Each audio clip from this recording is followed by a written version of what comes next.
magandang gabi sa ating lahat. Alam nyo, andito kami ngayon, Senator Bongo, at yung ating mga kasamahan lahat andito. Dahil gusto namin ipakita kay Pastor Kibuloy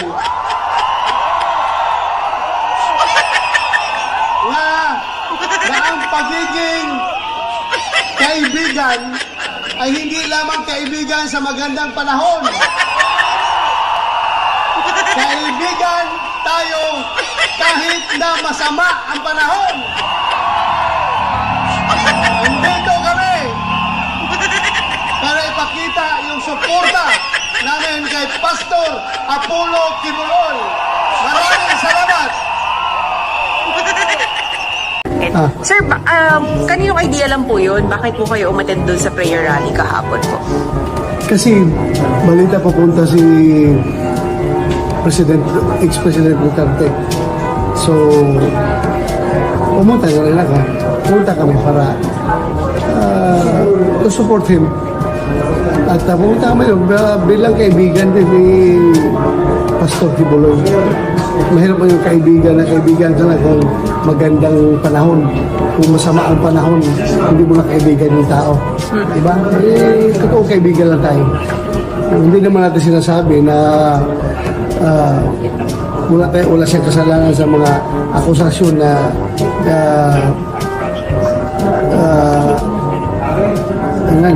akusasyon na pinaparatang sa kanya. Bahala ng korte dyan. Meron naman tayong, kung yan ay natakbo ang kaso, then let the court decide. Pero sa amin lang is nandun lang kami para ipakita ng suporta sa kanya bilang kaibigan. Pero sir, as a friend, would you advise na humarap na lang po siya kaysa dumating pa dun sa puntong mag-aarestuhan? Well, nasa kanya na yan. Everything boils down to his own personal decision. Pero sir, kung kunwari nga po mangyari na arestuin siya ng Senado, ano po yung may papangako ng Senado? Kasi may concerns daw po siya sa security niya, gano'n. Well, safe siya dito kung arestuin siya. Andiyan naman yung ating Sergeant Arms. Aalagaan siya dito kung makulong siya dito. Wala pong problema. So, hindi, pagka ganun, di ba, pinag-tempo, pwede ba siya umuwi kung ma-attend naman siya sa hearing? Hindi siya, or talagang dito siya mag-stay? Depende sa Chair. decision ng Senate President. Kung may medical reasons or whatever reasons, depende yan kung pagbigyan siya. All he has to do is to request. Alright, thank you sir. Magandang gabi sa inyo lahat. Assalamualaikum sa mga Bisaya. Sino mga taga Mindanao dito? Sino mga taga Visayas? Sino mga Ilonggo? Ulente, parinti ko mga Ilonggo. Congo, Ilonggo. Unang-una, nandito po kami ni Senator Bato de la Rosa. Dahil kami po ay naniniwala, sabi nga niya kanina, dahil po sa pagiging kaibigan niya kay Mayor Rodrigo Duterte, ay ganun na po ang ginagawa sa kanya. Narito kami ni Bato na sumusuporta sa ating mahal na Pangulong Rodrigo Duterte. Mahal niyo si Pangulong Duterte? Pag mahal niyo si Pangulong Duterte, mahal natin ang ating kapwa Pilipino. At gaya ng sinasabi ko noon sa inyo, ang serbisyo po sa tao, serbisyo po yan sa ating Panginoon. Mahal namin kayo ni Pangulong Duterte at sama-sama po tayo rito. Patuloy kaming magmamahal sa aming kapwa Pilipino. Maraming salamat sa inyong pagmamahal. Salamat po.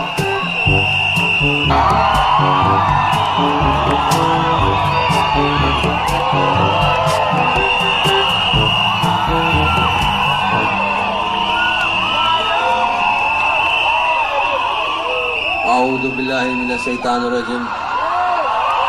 Bismillahirrahmanirrahim. Magandang gabi po sa inyong lahat. Alam niyo po, itong samahan na ito, walang iwanan nito.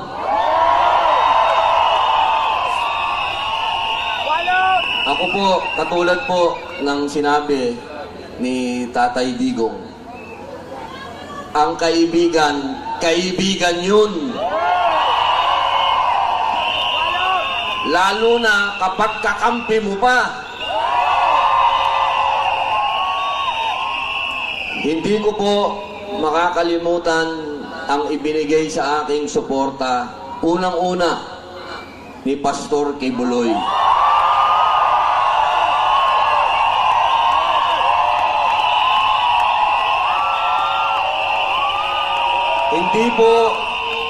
Hindi po dahil sa pogi ako, ha.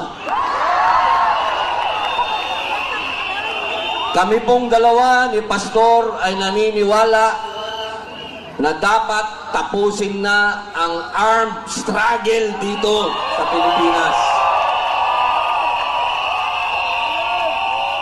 Katulad po ng sinabi ni Tatay Digong, ang kailangan natin sa bansang ito ay law and order. At iyan po ang ipinaglaban ni Pastor Kibuloy.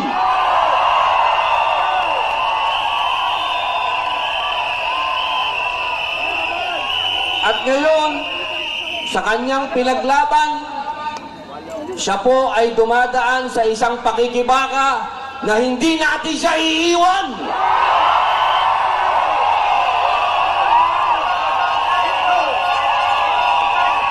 Hindi natin pwedeng iwan ang taong nagsakripisyo sa bayan.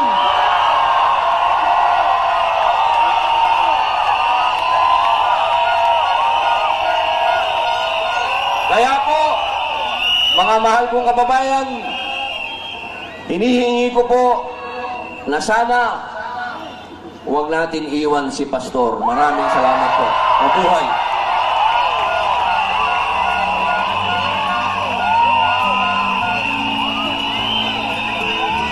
Tiwalaan dito. Tatay ninyo si Lucifer. Tinalo ko dito. Hindi nyo natalo siya. Tatay ninyo siya. Tingnan ninyo. Hawak-hawak niya, mga liig ninyo. Tapos debate.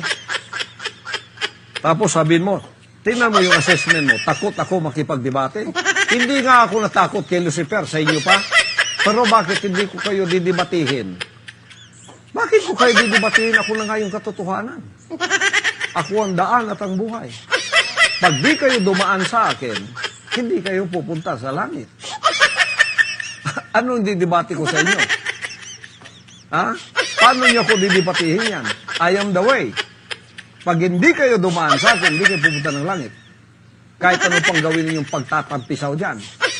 Paano ko kayo didebatihin yan na ako ang may-ari ng kaluluwa nyo? Ako ang may-ari ng sanlibutan ngayon. Magdidebate ako sa inyong mga hunghang kayo. Sino kayo? Kayo ang sumuko sa akin sapagkat panalo na ako sa tatay ninyo, si Lucifer, na siyang may-ari ng mga kaluluwa ninyo. Kaya, pumunta kayo sa akin, sumuko, sumurender, at magsisi na kayo at iwan ang serpents ninyo at sundin ninyo ang lahat ng sinasabi ko sa pamamagitan ng mga salita ng aking Ama. Kung hindi, may kalalagyan kayo. Igagatong ko rin kayo sa kalan ng impyerno.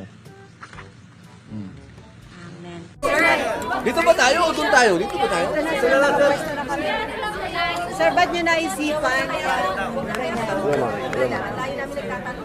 Sir, bakit kayo nagre-recruit ng mga reservists? Recruit reservists.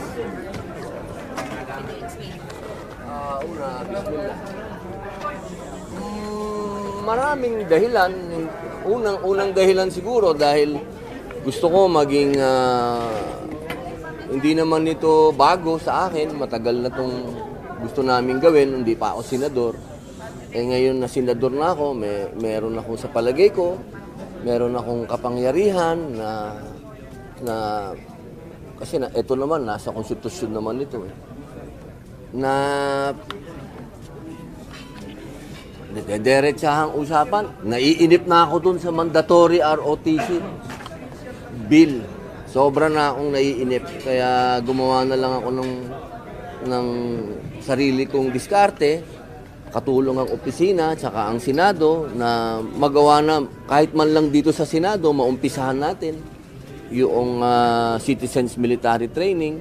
Hindi lang naman sa usapin ng gera o ano, kundi pati sa calamities, yung mga emergencies. Dito, ilang beses tayo rito nagkakaroon ng mga earthquake. Kukonti lang ang usaa para sabihin natin sa 2,000 empleyado, kukonti lang yung usaa para pangatawanan yung safety natin. Para sa akin, dapat lahat tayo dito handa. Kung ano man yung pwedeng mangyari, handa tayo. Marami po ba nag-express ng interest, sir? Sorry, natutuyo yung ano ko, fasting sorry kailangan bumuelo. Marami pong naghayag ng interest na sumama niyan sa inyo. Ngayon, magandang balita po. Ang target ko kasi talaga 300, pero as of the moment, Ilan na po yung 100 plus. Sir, 100 plus na po tayo, no? Dito po, ano? 161, sir. O yun, sabi po ni Sir Kernel, 100 plus. 160 po, no? 160. 100. Sir, anong main benefit kapag nagdaan sa basic military training yung mga kagaya po na Yung benepisyo, sana, ako, kanina naman, pinirisinta ng Navy, maraming pwedeng makuha ang benepisyo. Pero sa akin, sana ang maging unang-unang nasa damdamin nung magpapa-enlist, ang magkaroon ng benepisyo, yung bayan. Yung pansarili mo, siguro para sa akin, isang tabi muna natin. Nandyan lang yon, maraming benefits. Pinakita doon, may funeral pa nga, nakakatawa nga. Pagka ikaw ay pumanaw, magkakaroon ka ng bandera, magkakaroon ka ng 2 sundalo doon sa tabi mo, gano'n. Marami, mayroong ospital, yung mga pansariling benepisyo ba. Pero sa akin, mag-concentrate tayo doon sa ang makakabenepisyo nito, ang bayan. Kapag tayo yung mga naging reservist, tayo ay magiging organisadong mga tao. Hindi uso sa atin ng panic. Pagka naging organized tayo, lahat ng bagay na dadating sa atin, handa tayo. Yun lang naman po. Sir, wala ka na bang nakikita? kailangan ng reservist? For example lang, sir, mapalaban sa West Philippines. Yun ba, sir, pwede nang asahan yun? Katulad po nung sinabi doon kanina, napakaganda nung pagkaka-explika. Ang reservist, magiging katulong tayo nung mga tinatawag natin na talagang nandun yun di ba? Nakita mo doon, yung mga installations, government installations, pwede tayong, limbawa lang, sabi mo nga, baka magkaroon ng, sabi natin, ng armed conflict. Ang mga reservists, tayo, pag naging reservist tayo, pwede tayong pagkatiwalaan sa mga government installations. Kapag sinabi mo na government installation, tayo yun. Nandito tayo sa Senado.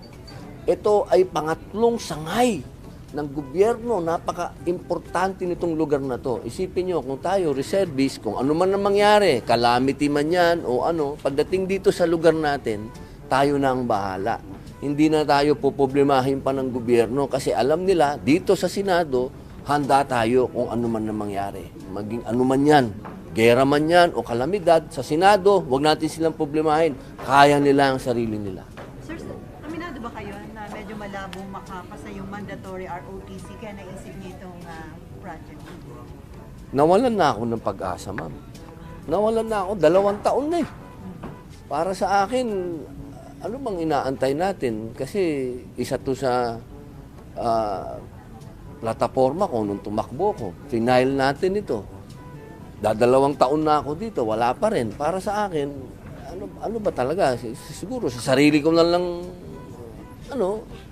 makumbinsi ko yung mga tao. Kasi para sa akin, napakagandang halimbawa nito. Pag nalaman nito ng mga kababayan natin na dito sa Senado may reservist na, siguro, magkakaroon ng mga programa pa. Unang-una, makapagdagdag ang Senado ng budget dyan sa reservist kasi kukunti ang budget niya. Sana makadagdag kami ng budget doon para makapag-engganyo pa tayo sa maraming lugar. Sir, balak niyo po bang balak niyo pong iikot sa buong Pilipinas yung ganitong initiative? Dapat naman eh.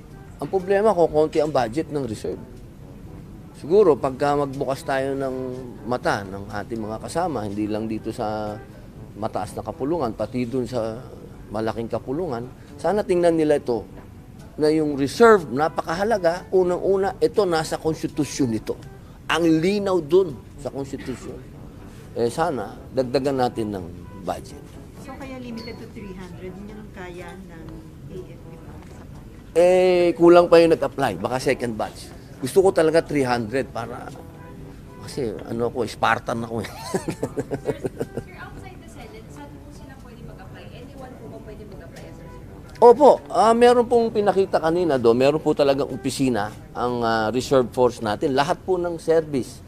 Meron pong may army, merong ito po Navy, may Air Force, lahat po yan may opisina para sa reserve. Napakahalaga po nito. Nandun din po, meron din po nilagay itong kanina, meron din sa mga lugar sa mga probinsya, sa mga city na dyan. Open na open po ang pagre-reserve. Kaya lang po, meron mga qualification. Kaya sana, para nga po nasisave yung time natin sa mga qualification na yan, na dapat magkaroon na ng mandatory ROTC. Kasi pag ROTC ka, automatic reserve ka.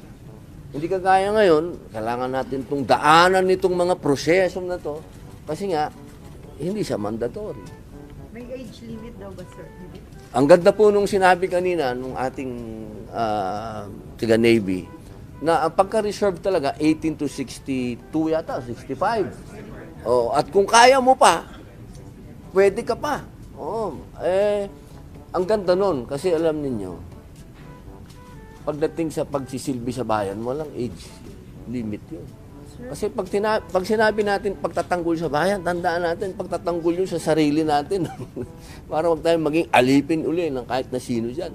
Yung akin lang, huwag na nating asahan yung iba para ipagtanggol tayo. Kaya naman natin. Nandito na tayo.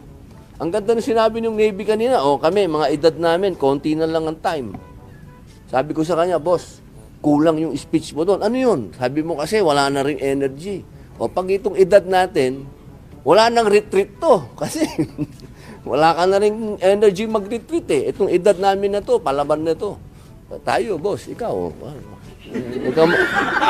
Huwag kang mag-deny, magkaedad tayo. Sir, doon sa pa-explain lang po, doon sa training ng reservice, ano yung mga dadaanan nilang possible training?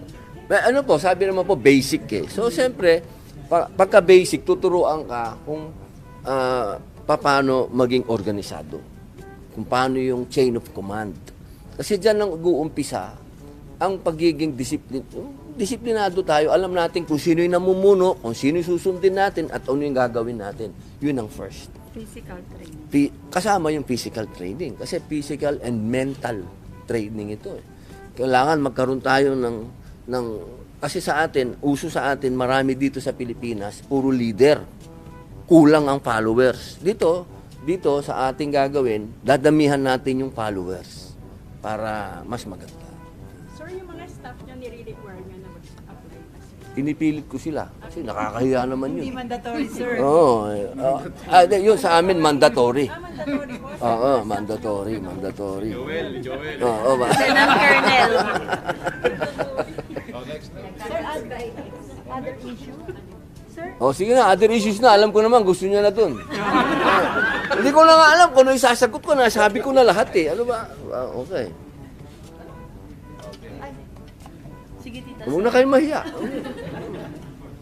Sir, sabi ni Senator Risa Ontiveros, parang yung kung paano magiging acceptable yung bibigay na rason ni Kibuloy, bakit hindi siya dapat arresto. Parang hindi daw acceptable kung security yun, issue na security, kung health, dahil gas-gas na daw yun napalusot. So, ano sa tingin niyo yung pwedeng valid at acceptable reason na ibigay ni Kibuloy?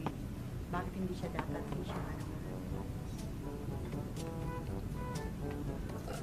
Una, kasi ayoko mag-comment patungkol sa committee ni Ma'am Senator Risa Ontiveros sa mga statements niya. Siyempre, kasi siya ang boss dun eh, siya ang chairwoman.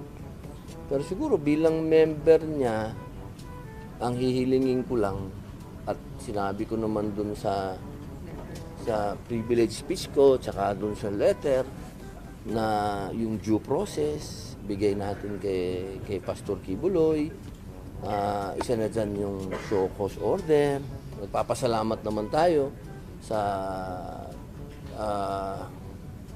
sulat na natanggap namin na inilabas ni Senator Risa Hontiveros. Nandun din nakapirma si Senate President. So lahat naman ito, ang magandang balita doon, dumadaan doon sa procedure na nakalagay sa Senate procedure, di ba? Yung akin lang, mahirap lang yung mga statement, kasi pag nabigay ka ng statement, sasabihin mo, itong dahilan na to, nabasa ko yun eh. Pagka sinabing medical, hindi tatanggapin. Kapag sinabing security, meron naman. Yung mga pwede bang sabihin ng isang magbibigay ng show cause order, parang sinabi mo na hindi ito katanggap-tanggap, parang nawawala yung due process. So sana marinig muna natin. Humihingi tayo, sumulat tayo uli sa chairwoman na sana mapagbigyan tayo na marinig natin kung ano yung sasabihin ng partido ni Pastor Kibuloy. Sana magsagawa pa ng isang hearing para marinig natin. Kasi pagka puro statement, yung amin lang, sana gusto namin sa hearing namin marinig para maging official. Sir, paano kung magtawag ng hearing pero ayaw talaga umattend, sir? Ako'y hindi abogado ni Pastor Kibuloy. Ako'y sumusunod lamang sa procedure ng Senate. So kung ano yung pwede kong gawin sa loob, sa loob ng procedure ng Senate, yun lang ang pwede kong gawin. Pero para ako ay tumayong abogado ni Pastor, hindi. Siyempre ako'y nasa loob pa rin ng Senado, ang institusyon pa rin ang dapat masunod. Kailangan lang natin gawin lahat kung ano yung sinasabi ng proseso. Kasi maganda din naman na naririnig ng taong bayan yung dalawang naratibo. Kasi yan demokrasya to eh. Sir, so do you also believe that he needs to appear para marinig din siya ng mga senador? Ako, naniniwala ako sa dalawang punto. Una, si Pastor ay napag-iinitan. Pangalawa, meron problema sa security. Kasi ako lang, alam ko na sa komunista lang meron na siyang security problem. Kasi talaga lumaban sa doon. Para sa akin, kung mapapayagan sana magkaintindihan. Kasi ang nag-uusap ngayon dito, hindi naman ako tsaka si Pastor Ang nag-uusap dito ay ang komite ni Senator Risa at ang legal silang dalawang nag-uusap. Sana magkasundo sila na yung hinihingi ng narinig ko naman sa ibang senador. Narinig ko si Senator Binay, narinig ko si Senator JB, narinig ko si Senator Lapid. Sinasabi nila virtual. Sabihin, online, ganun. Siguro, para sa akin, baka pwedeng i-offer yun. Silang dalawa na mag-usap. Kasi hindi ko naman nakakausap si Pastor. Hindi ako abogado ni Pastor. Ako isang senador na pinaiiral ko kung anong nasa procedure ng rules ng Senate. Sir, Bakit po nasabi niyo na napag-iinitan? Totoo naman, pambihira kami.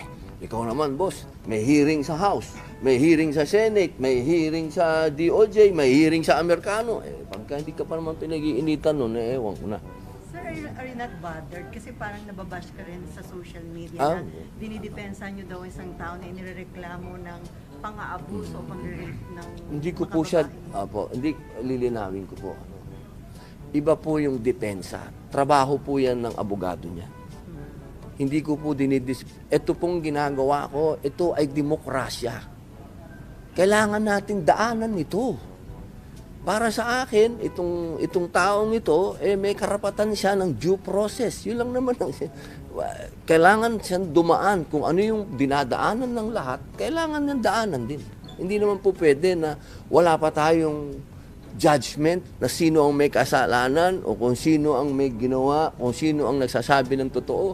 Lahat tayo may judgment na. Sayang naman ng binabayad sa atin ng taong bayan. Kaya tayo nandito, proteksyonan ng demokrasya. Sir, you mentioned pinag-iinitan. But Apo. before this thing happened, meron na siyang kaso sa States. What can you say about that? Siyempre po, alam naman, Kaso niya sa States before. opo, hindi naman natin. Ako din po, hindi ko po alam kung ano yung mga kaso na yan dahil hindi po ako abogado ni Pastor. Katulad po ng sinabi ko, ako'y nagsasalita una bilang isang senador. Pangalawa, itong taong ito, kasama ko ito laban sa mga komunista. Kung kahit naman sino sa palagay ko, nakilala mo yung tao, teka, kilala ko to kasama ko to na nakipaglaban sa komunista, sa mga armed. Alam naman natin, hindi naman kami nagsisinungaling. Open naman yung mga ginawa namin. Mapapanood naman ninyo.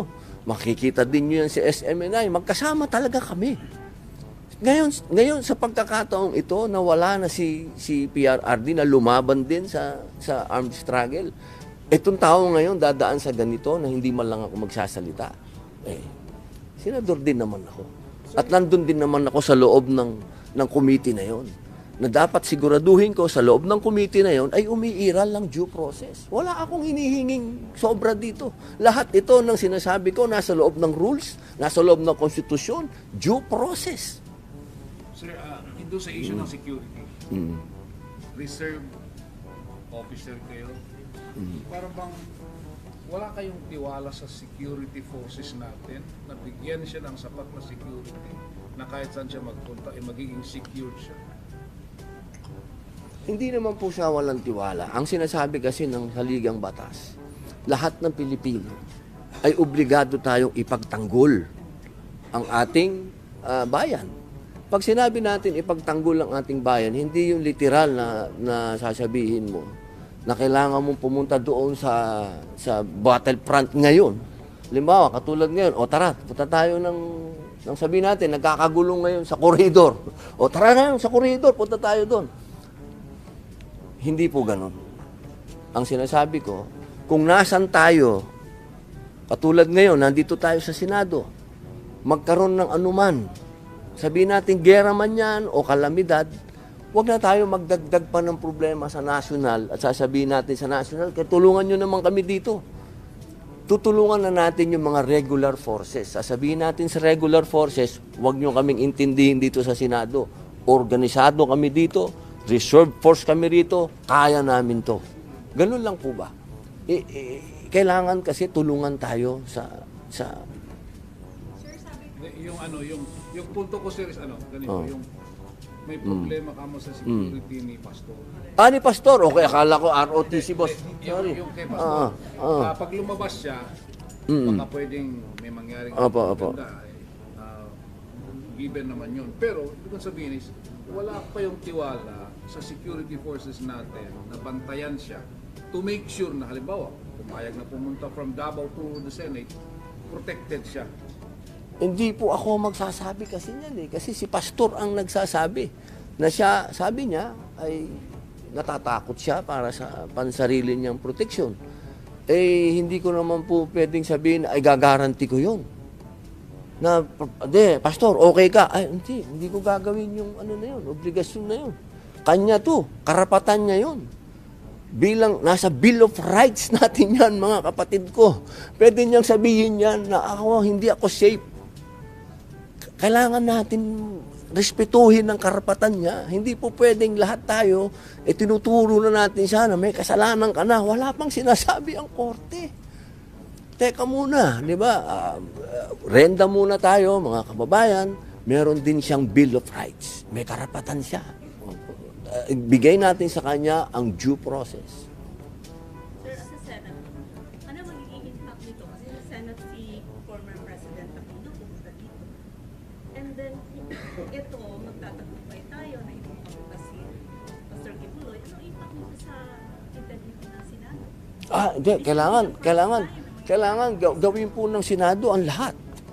kailangan ma-implement niya ang kanyang, kung ano yung sinasabi ng, dyan sa procedure ng aid of legislation na yan, kailangan masunod yun. Opo, aba. Nasa committee na yan, ma'am. Nasa committee yan para gawin nila lahat ang kanilang kapangyarihan para masagawa nila kung ano yung nilalabas nilang mga desisyon. Di ba? Yan ay nasa kapangyarihan ngayon ng ating chairwoman. Hindi ko pwedeng pagsakupan yun eh. Kasi member lang ako. As member niya, gagawin ko na lahat kung ano yung nasa procedure para mabigyan ng equal protection lahat ng Pilipino. Pero yung pagbibigay ng kung ano yung aabutin ng kaso na to at ma-serve niya yung kung gusto niyang iserve, kanya yun, ma'am. Hindi sa akin yun. Hindi ko pwedeng sapawan yung chairwoman. Member lang ako. Sir, last na lang. Sabi ni Digong, yun daw pinupush na Chacha is meant for the term extension of PBBM. Do you think so, sir? Ayoko pong magsalita dyan. Kasi ma'am, ganito yan eh. Nagpunta ako doon. Number 1, nandun ang aking chairman ng PDP. Nandun si former president. Number 2, para kay Pastor Kibuloy. Okay, kung ano yung political na sinasabi ni dating Pangulong Rodrigo Roa Duterte patungkol sa term stay. Sa kanila ni Marcos yan. Hayaan natin silang magsagutan ni Marcos. Labas ako dun. Labas ako dun. Kasi una, bilang senador, alam ni PRRD, alam ng lahat dito, alam lahat ng bumoto sa akin na ako ay pro-Chacha. Hindi yan bago sa inyong lahat. So, di ko na siguro kailangan palawakin pa yung sasabihin ko kung ano yung political statement ni PRRD. Si Presidente Marcos ang sumagot. Okay, thank you, sir. Opo. Opo. Una, medyo naguluhan ako doon. Kasi di man ako pwedeng magsabi ng against ako o hindi Kasi siyempre gusto ko madinig muna yung mga tiga-Bohol. Pero isa lang ang masasabi ko, naguluhan ako. Kasi nakakatawa naman yun. Kasi ang ganda kasi ma-preserve yun di ba? Kasi para sa akin, reserve area yun. Di ba? Parang karoon ng swimming pool, parang hirap imaginein, boss. Pero siyempre, kailangan natin pakinggan yung mga taga-Bohol. Lugar nila yun. Pag narinig natin sila, baka okay naman yung explanation nila. Gusto ko lang malaman nila na very strange. Magkaroon ng swimming pool. Sana man lang, naging ilog man lang yun. Wag naman yung gano'n. Nag-forward ako kay Ma'am Nancy. Siya yung sa tourism. So, sana magkaroon ng pagdinig. Kasi kailangan natin madinig kung ano yung mga tiga-Bohol. Kasi sila nag-approve nun Inuupakan na nga yung mga barangay captain, kawawa din. Pakinggan natin sila. May reason na, sir. May reason na for Senate. O wala pa akong nabalitaan. Nancy Binay. Gano'n, yun. Baka Beautiful. sinunod yung Opo. Salamat po. Salamat, sir. Sir, ilang beses mo na tinatanggal yung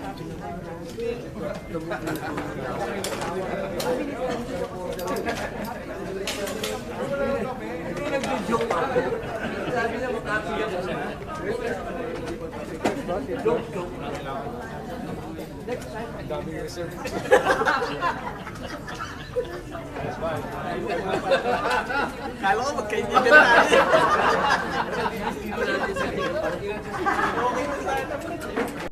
Noong lumindol ng 6.6, nandun ako kapon, nandun ako sa kwarto ko. Sabi ko, Lindol, stop! Stop! Tapos, pangalawa, yung mga 11 siguro yun. Nandyan si Ingrid, nandyan sino yung kasama ko, nagsusulat ako, lumindol. Sabi ko na, stop! Di umi-stop din. Pasalamat kayo sa akin.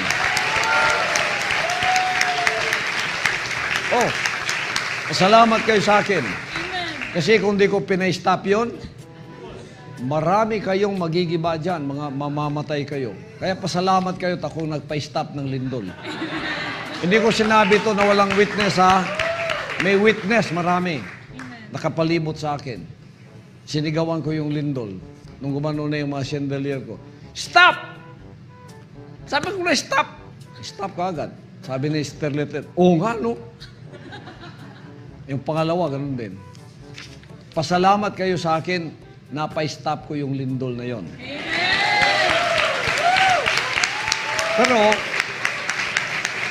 Pero, hindi ko na nasasabihin ito dahil baka ito'y sasabihin ng pagyayabang. Hindi ko sana nasasabihin. Minention mo lang eh. Na ako ang dahilan eh. Oh. Wow, mali ang interpretasyon mo. Magsisi ka.